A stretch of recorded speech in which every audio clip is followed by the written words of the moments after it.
அந்த ஆளோட பாடி கிடைக்க கொஞ்சம் கூட வாய்ப்பே இல்லை.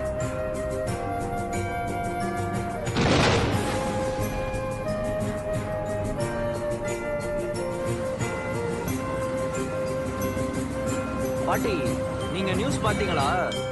நமக்கு ரைஸ் கேக் தந்தார்ல ஒரு ஃபயர்மேன், தீ அணைக்கும் போது அவர் காணாம போயிட்டார் பாட்டி.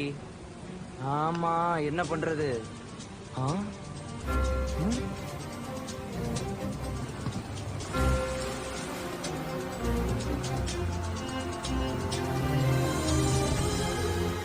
பாட்டி, அவர் இங்கதான் நடந்து போயிட்டு இருக்காரு.